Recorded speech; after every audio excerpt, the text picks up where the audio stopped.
Come here, son, nephew, young man. Let me holler at you. All right.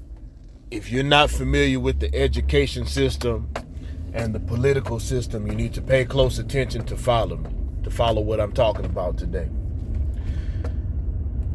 The reason that you're seeing, or one of the contributing factors to why you're seeing so much violence in the world and why you're seeing so many young people just willingly throw their lives away,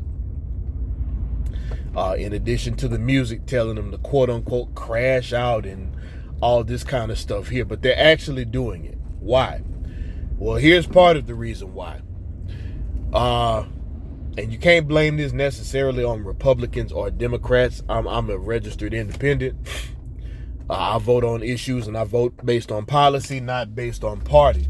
But nonetheless, I do believe that the first version of this type of legislation I'm familiar with, because it was around the time I became an educator, is what you call No Child Left Behind, which pretty much says, hey, it literally means what it says. Under no circumstances, darn near, are we leaving children behind. So schools get rated based on their, among other things, test scores and graduation rates. There are some other factors, but we're going to focus on those. So in other words, to make a long story short, if you're a school district and you want government money for failing schools, to prop up your failing schools, then you have to follow certain guidelines. And if you're going to take the money, you have to follow the federal guidelines. That's federal law, that's federal policy, plus it's the policy that the people basically vote for when they vote in their favorite politician just because they're Republican or just because they're a Democrat. But I digress. Now, when President Obama became president, it was changed, repackaged and rebranded to Every Student Succeeds Act, or ESSA. So NCLB and ESSA, you can look those up at any given time. But basically, there's incentives for school districts to pass people and graduate people, whether they can read, write, whatever. That's why you're getting so many graduates who can not read and cannot do basic math. And again, it's just policy. You can look this stuff up. So I'm not exposing any secret stuff. It's just what it is. But I want you to think about something. If a school district has incentive to pass every student that it can, well, in addition to not failing students or not holding children back, No Child Left Behind, for academics, that includes discipline, right? So all across America, this is why you're seeing so many school shootings and fights and teachers getting beat up and gang fights and all this type of stuff, because these things can happen and the students have little or no penalty in many cases. So, a student used to be able to get expelled for having a knife on campus. Depending on the school district, they may just get a slap on the wrist, a few days at home, a hearing, and the hearing officer says, hey, don't do that again, little Johnny. And little Johnny comes right back and is doing something else heinous, or having something else dangerous at school. Now, once they bring a gun, even though I would think it's too late by then, but okay, then some action is taken. But aside from bringing a gun or actually shooting somebody, they can darn near do anything and stay in school. So 2 groups of men I want to talk to today.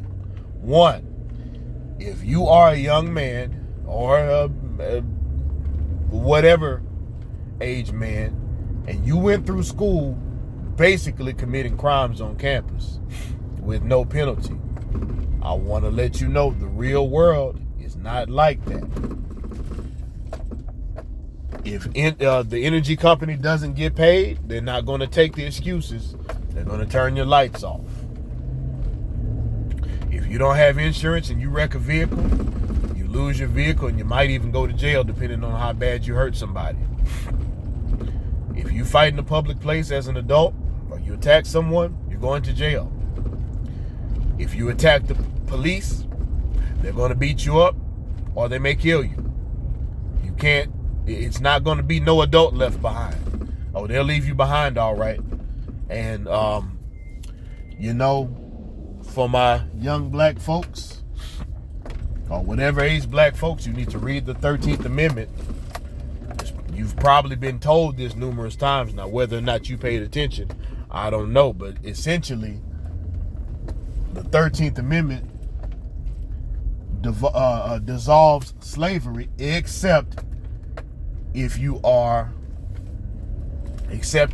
being imprisoned. So literally, it's legal to enslave you in prison. They can make you work and not pay you, basically. So by choosing to, I don't know if you're making a choice. Maybe you don't know better. By living that type of lifestyle where you're lawless and reckless, you will pay for it as an adult. It's not going to be like school. You've been taught a false reality that doesn't match up with normal society. And you better learn how to follow rules and respect authority pronto, or else a jail cell or a coffin awaits you. And a life of being miserable and unsuccessful. And when you go to jail, there's rules in there too. There's the rules that the guards give you, and then there's unwritten rules. Now, you can listen to me, or you can learn the hard way. Now, this is a video y'all need to share, because a lot of these men out here don't understand that the way they've been allowed to live doesn't match with the real world. So then for my men who are walking, the straight and narrow path and law-abiding citizens, you have to understand there's some people out there who have been let run amok throughout their entire teenage years. So when you're interacting with these people, you just need to understand, when you see somebody quote unquote crashing out and this and that and the other, look, I'm a formidable man in my opinion. And ain't nobody really proving me wrong. But I stay out of people's way. I mind my business. And when I see a man acting like he ain't got nothing to lose, I don't converse. I just kind of get out of the way and go and do my own thing or whatever. I don't need to be everywhere. I don't need to be around everyone. I tell you what I do. I go out of my way to be respectful. For example, I crossed a young man yesterday, and I said, "Hey, young man, how you doing?" Now, fella had tattoos, pants sagging, this and that and the other. He had a stereotypical look to him, but you know what he said? "I'm fine, sir. How are you?" Now, I'm not necessarily saying judge people by their looks. What I am saying is, if you carry yourself in a respectful manner, you keep your mouth shut and you mind your business, a lot of the time, things that could be a problem are not a problem. Places that could be dangerous are not dangerous. And a lot of times people don't care what you're doing anyway. But, again, you do have some people who have gone so long with no penalty for their actions, they literally don't care what they do, what they say, how they drive. All these people swerving and causing multiple car pileups. You got a generation of folks out there who literally, mayhem has been a lifestyle for them.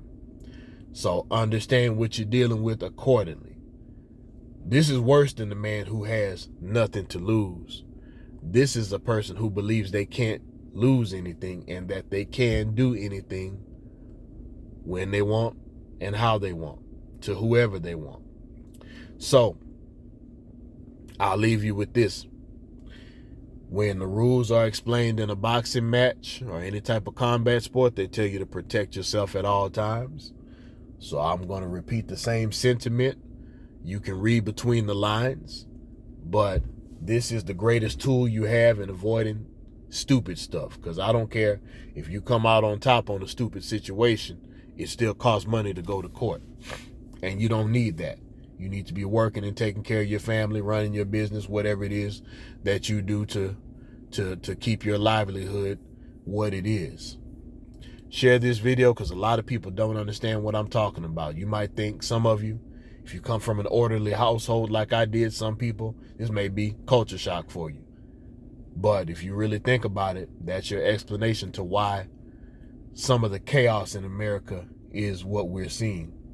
and you're not going to be able to change it in one day.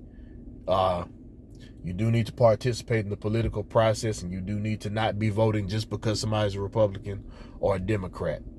And you do need to be voting at the local level as well, and taking as much part in the political process as possible, because you can't complain about the process if you don't participate.